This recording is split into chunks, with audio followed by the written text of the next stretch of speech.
दूसरों के दोस्त तो खूब देख लेते हो, दूसरों के मरण तो खूब देख लेते हो, अपने दोष और अपना मरण दिखाई नहीं दे रहा है। तुम्हारी मोह की माया है। विचार करो भैया, जो अपना कर्तव्य है अपन को करना चाहिए। ठीक है, आज एक और प्रसंग बन रहा है, ठीक है, उसको अच्छे से सुनो। आज जैसे गिरनार के अपन दर्शन नहीं कर पा रहे ना, एक तो गिरनार की अपन को बात रखना चाहिए। क्या रखना चाहिए? आज तरस जाते हो कि भगवान के हमें दर्शन देखने मिल जाए, चरण के दर्शन मिल जाए। भगवान तो नहीं मिल पाए तो कम से कम जो इंद्र ने या आचार्यों ने जो चरण स्थापित किए हैं उस भूमि पे जाके कम से कम वंदना तो कर ले, ठीक है ना। पर अगर आप प्रमादी रहे और आपकी श्रद्धा नहीं है तो आप क्या करोगे? जैसे गिरनार हाथ से चला गया, अब वर्तमान में शिखर जी की वंदना की बहुत इच्छा होती है, फिर शिखर जी में भी ऊपर तक दिक्कत हो गई है। अब और चाहते हो कि हमें चरण की वंदना ना मिले, आगे जाके वो भी कब्जा हो जाएगा। क्या हो जाएगा? इस विषय में आज एक कोई मीटिंग चल रही है, कल उसको अपन देखेंगे। पर कहने का अर्थ है वहाँ पर 19 तारीख को हमें लोगों ने सूचित किया है और हम भी चाहते हैं कि देव शास्त्र गुरु क्या है, ये सम्यक दृष्टि के गुण होते हैं और महाराज भी सम्यक दृष्टि होते हैं, क्योंकि सम्यक के बिना चारित्र नहीं है। आप सम्यक दृष्टि हो तो अपने जिनायतनों की, अपने क्षेत्रों की, अपने गुरुओं की ये रक्षा करना, अभी रक्षाबंधन भी आने वाला है, ये कर्तव्य था और आपका है, तभी आप मोक्ष मार्गी बन सकते हो। तो वहाँ पर एक प्रोग्राम रखा गया है शायद 19 तारीख को कि आपको दिल्ली जाना पड़ेगा। आपका कर्तव्य है, आपका अपना काम करो। महाराज इसकी अनुमोदना नहीं कर पाते हैं चातुर्मास में, पर आपका कर्तव्य है कि देखो संसार के कोई भी कार्य हो, अगर ना हो तो चल भी जाएगा, पर अगर अपने जहाँ पर विशुद्धि स्थान बनते हैं, जहाँ पर हम तीर्थों की वंदना करके अपने और अपने सारे आगे आने वाले बच्चों को ले जाते हैं कि कम से कम पाप क्षय हो जाए, विशुद्धि बन जाए, अगर वहाँ पर फिर जाने नहीं मिलेगा तो फिर क्या करोगे? अपनी बात कम से कम शांति के साथ सरकार को रख तो सकते हो। जैसे संथारा की बात या जिसको अपन संलेखना कहते हैं, एक साथ रखी। ध्यान रखना, जैनों का क्षेत्र जो है ना, शिखर जी, सबसे बड़ा क्षेत्र कोई है तो उसका नाम क्या है? शिखर जी, ठीक है ना। उस पर भी अन्य संप्रदाय का मंदिर बनने की अनुमति दे दी है। फिर विवाद होगा, हमें ये दिक्कत नहीं है कि कोई का मंदिर ना बने, पर जैसे वो बाबरी मस्जिद और राम मंदिर का विवाद चल रहा है, कल के दिन फिर वो विवाद हो जाएगा। आप मंदिर बनाएं, कोई विकल्प नहीं है, आप हर जगह बना सकते हैं, पर कम से कम उस पहाड़ पे तो छोड़ दें। क्या आवश्यकता है कि जहां हम लोग बैठते हैं वहीं आपको बैठने की आवश्यकता, वहीं घुसना चाहते हो आप? क्या है? जबकि अपन माइनॉरिटी में अभी आते हैं, आ गए हैं, क्या चाहते हो आप? अपनी बात नहीं रखोगे? ध्यान रखना, अकेले अभिषेक करने से, द्रव्य चढ़ाने से समाधान नहीं है, धर्मात्मा नहीं हो। क्या है? धर्मात्मा अपने प्राण भी चले जाएं तो वो लगा देता है। ऐसा नहीं कि आप यहीं बैठे रहो कि महाराज हम देख लेंगे कौन जा रहा कौन नहीं जा रहा, एक दूसरे को देखोगे। वास्तव में मिथ्या दृष्टि होगा तो वो क्या करेगा? वो सम्यक आयतन की रक्षा नहीं करेगा। और सम्यक दृष्टि होगा, अगर मौका लगा, देखो भैया देश आजाद हुआ था, कल ही तो स्वतंत्रता दिवस निकला है, लोगों को मांगने से नहीं मिला था, दुकान पे बैठे बैठे नहीं मिला था, अरे लोगों ने खून बहाया, बलिदान किया, अहिंसा का पालन भी किया है, तब जाके देश की आजादी हुई थी। कितना पुरुषार्थ किया था। ऐसी भैया क्षेत्रों की रक्षा करना हमारा कर्तव्य है। क्या है? अकलंक और निकलंक जैसे बच्चों ने, छोटे छोटे से बच्चों ने बलिदान कर दिया अपना, मात्र धर्म के पीछे। विचार करना, 2 भाई थे, 2 भाई मात्र धर्म की वृद्धि के लिए अध्ययन करने दूसरे आयतनों में गए थे, और उनको जैसे ही पता लग गया उन्होंने मारने का उनका एक षड्यंत्र रखा, उसमें वो फंस भी गए। फंसने के बाद जब मरने की बारी आई तो निकलंक बोलते हैं, भैया अकलंक तुम एक पाठी हो, तुम जाओ, तुम छिप जाओ। छोटे छोटे बच्चों में ऐसे संस्कार। निकलंक ने क्या किया, अपने भाई को तालाब में छिपवा दिया और स्वयं एक धोबी के लड़के के साथ दौड़ना प्रारंभ कर दिया। छोटे छोटे बच्चे, लोगों को दया नहीं आई, ऐसे विधर्मी लोग थे, दोनों ने उनके सिर काट दिए। निकलंक देख रहा था कि मेरा भाई सामने मर गया। करो, छोटे छोटे बच्चे की बात बता रहे हैं। निकलंक देख रहा था कि मेरा भाई सामने समाप्त हो गया। उन्होंने तो प्रण किया था कि मैं जैन दर्शन की ध्वजा लहरा के रहूंगा। धन्य छोटे छोटे से वो बालक, ठीक है, जिन्होंने अपने धर्म के पीछे आचार्य बने, अकलंक स्वामी हुए, है ना। उन्होंने अपनी बात रखी, अहिंसा के बल से विवाद किए, यानी वाद विवाद किए, अपनी बात रखी और सबको परास्त कर दिया और सबको मानना पड़ा कि जिन शासन से बढ़ के कोई दूसरा शासन नहीं है। क्या नहीं है? अपन सम्यक दृष्टि है तो अपन को भी एक विचार करना चाहिए कि हमारे जितने भी आयतन हैं हम उनकी रक्षा करेंगे। ये रक्षाबंधन तो इसलिए मनाया जाता है कि आप देव सास गुरु की रक्षा का संकल्प लें। तो आपने क्या कर लिया, उसको भी व्यापार बना दिया। क्या बना दिया? व्यापार बना लिया कि हम भैया बहन को बांधेंगे और बस भैया इसलिए बंधवाता है कि वो मेरी बहन है ना, एक संबंध है, एक प्रथा है, और बहन इसलिए बांधती है कि भाई पैसा देता है, तो जो जितना ज्यादा पैसा देता है वो अच्छा भाई है। व्यापार चलता है रक्षाबंधन के दिन। क्या हो गया? वो माने महत्व जो संबंध था वो खत्म हो गया। ये रक्षाबंधन का दिन भैया, ये भी जैन दर्शन की ही देन है, जहां 700 मुनियों की रक्षा हुई थी। क्या हुई थी? हाँ, विष्णु कुमार स्वामी ने 700 मुनियों की रक्षा की थी। जनता नहीं कर पा रही थी तो विष्णु कुमार मुनि ने की थी, उनको रिद्धि थी। कहने का तात्पर्य ये है, अपन जैन दर्शन में जन्म लिए हैं तो कम से कम हमारा कर्तव्य है कि हम अपने आयतनों की रक्षा करें। भगवान की रक्षा मत करो, भगवान का मोक्ष हो गया, ठीक है ना। मुनिराज भी अगर उपसर्ग करेंगे तो बैठ जाएंगे, कोई दिक्कत नहीं है, पर रक्षा करना तुम्हारा काम है, क्योंकि आयतन तुम्हारे हैं। जैसे अपनी मकान की, दुकान की, जायदाद की, परिवार की रक्षा तुम करते हो कि नहीं? करते हो कि नहीं? नहीं करते हो? करते हो ना। कोई कहेगा तभी करोगे क्या? बिना कहे करोगे ना।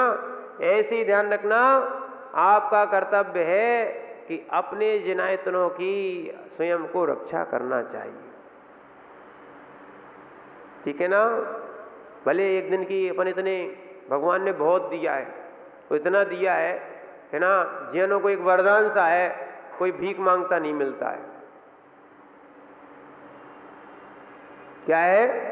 वरदान है कि भीख मांगता नहीं मिल रहा है, ठीक है ना। तो अपना इतना जब दिया है तो अपन एक दिन अगर दुकान बंद करने का मौका भी आ जाए तो दुकान बंद करके अपन वहां पहुंचे जहां सब लोग इकट्ठे हो रहे हैं। ये अपना कर्तव्य है। अपनी बात रखो, अहिंसा के द्वारा रखो, ठीक है ना। पर अगर नहीं रखोगे तो कल के दिन वो आ जाएगा, क्योंकि आज वो नियम पारित हो चुका है। वहां जैन अल्पसंख्यक में बहुत कम है, शिखर जी में या बिहार आदि में बहुत कम है, और वहां अनुमति भी हो चुकी है कि मंदिर बने। गिरनार का सॉल्यूशन तो हो नहीं पाया, एक दूसरा और समस्या खड़ी हो गई। उनसे बहुत चाहते क्या हो भैया, हम लोग शांति वाले हैं, तो कम से कम शांति से, स्वतंत्र भारत में शांति से धर्म नहीं करने दोगे क्या?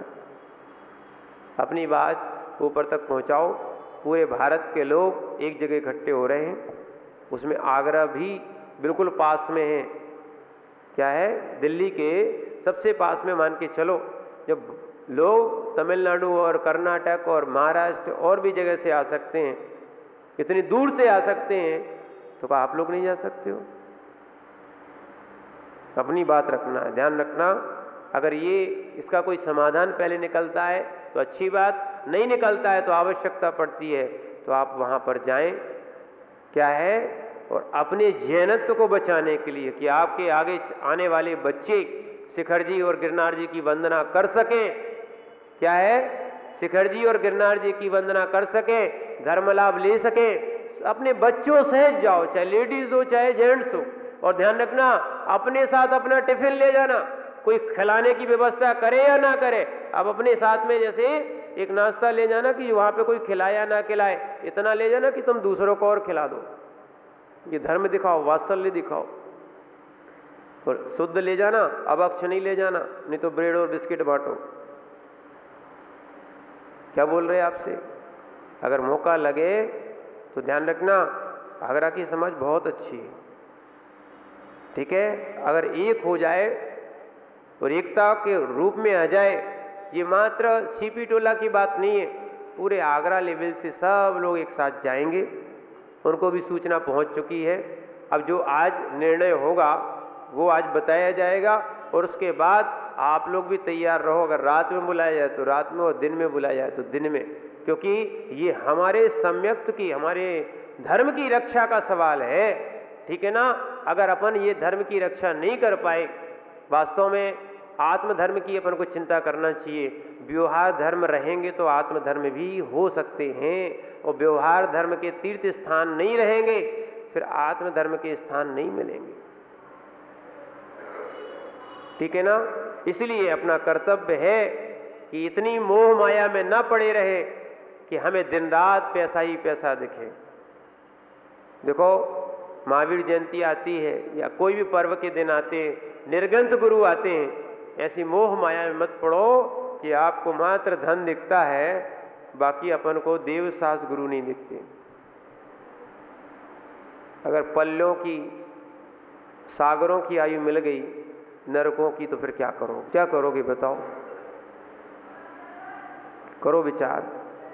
इसलिए ये शरीर भी अपना नहीं है। क्या नहीं है? गाथा पढ़ लो, फिर अपन कल देखते हैं। शरीर भी अपना नहीं है। 23 नंबर की गाथा में आचार्य महाराज ने लिखा था, लिखा है कि अन्यत्व भावना में, पेज नंबर 53 पे आचार्य महाराज लिख रहे हैं, अर्णम इमं शरीरादिं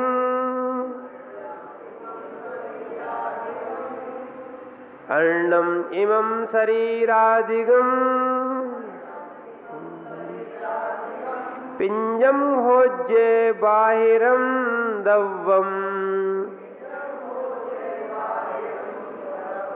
पिंजम होज्य बाहिरं दव्वं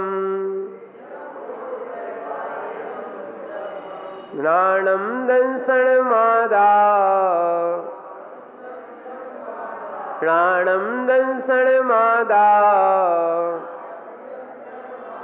एवं चिंतेहि अर्णत्तम्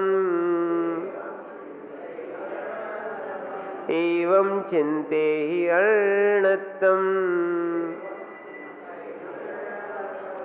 आचार्य भगवान यहां पर बता रहे हैं, पहले एक साथ पढ़ ले।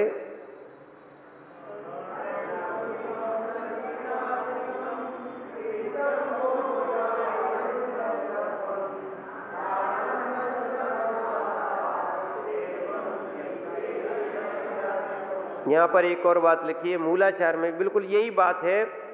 दंसण मादा के स्थान पर दंसणम मादत्ती लिखा है बस। यानी आप समझना, ये आचार्य कुंद कुंद स्वामी का मूलाचार और आचार्य कुंद कुंद स्वामी का ही ये वार्षाणोपेक्षा ग्रंथ एक सी बात बता रहा है। ये जो मुनियों को भाने योग्य भावनाएं जो यहाँ पर दी हैं, वही आपको भी भाने योग्य भावनाएं दी हैं कि आप भी अपने कर्म क्षय के लिए इस शरीर को भी भिन्न मानना। क्या मानना? इसीलिए लिखा है जहां देह अपनी नहीं तहां ना अपना कोई। जब देह भी अपनी नहीं है तो और कोई हो सकता है? ये शरीर कोई काम का नहीं है, अपना भी नहीं है, काम का भी नहीं है। पर ये आत्मधर्म या अपने देव सास गुरु के लिए लग जाए तो बहुत अच्छी बात है, आत्म साधना के लिए लग जाए तो बहुत अच्छी बात है। इसे शरीर में मिलता कुछ नहीं है, हाड़ और मांस है। क्या है? यही सब कुछ है। तो आचार्य महाराज कह रहे हैं अर्णम इमम शरीर आदि, जो इमम शरीर आदि है, यह शरीर अन्न है। कैसा है? भिन्न है। और राण दर्शनम आदा, ज्ञान दर्शन ही आत्मा शेष है। आत्मा में क्या पाया जाता है? आत्मा का गुण क्या है? ज्ञान और दर्शन। क्या है? यद्यपि और भी गुण होते हैं, पर यहां मुख्यता से दो बताए गए। क्या बनाए गए? ज्ञान और दर्शन। ये आत्मा ज्ञान, आत्मा ही दर्शन ही आत्मा शेष है। इमम शरीर आदि, ये शरीर, बहिरम बाहरी, दब्बम दब्ब भी, अर्णम हुज्जे अन्य है। जो शरीर आदि बाहरी द्रव्य है ये भिन्न है। ध्यान रखना, तुम खूब इसमें जांच कर लो कि आत्मा कहाँ है, तो मिलने वाली तुम्हें किसी भी यंत्र से नहीं है। सब मांसी मांस दिखेगा, खून मांस हड्डी, इसके अलावा कुछ नहीं दिखेगा। आत्मा कहीं नहीं मिलेगी आपको, पर होती हर जगह। पर वो ना तो यंत्रों से दिखेगी ना आंखों से दिखेगी। क्यों नहीं दिखेगी? आत्मा क्यों नहीं दिखेगी? क्यों नहीं दिखेगी? बताओ, आत्मा आंखों से क्यों नहीं दिखेगी? क्या है? अरूपी है। अरूपी यानी कोई आकार नहीं है, कोई प्रकार नहीं है, कोई रंग नहीं है। देखना, और कई लोग आपको ठग रहे हैं, कह रहे आत्मा ज्योति जैसी होती है, आत्मा स्फटिक जैसी होती है, आत्मा ऐसी होती है, आत्मा 12 ग्राम की होती है। अरे पेपर में लिखा आया था एक जगह, वजन भी नाप लिया। क्या नाप लिया? भैया आत्मा अरूपी होती है, आंखों से नहीं दिखाई देगी। पर इतना आपको बता दे रहे, आपको इतना तो मालूम है, जब तक आत्मा रहती है तब तक शरीर का हलन चलन सब चलता है, सारा व्यवहार चलता है, यानी खून भी चलता है। और आत्मा जैसे ही निकल जाती है सब बंद हो जाता है।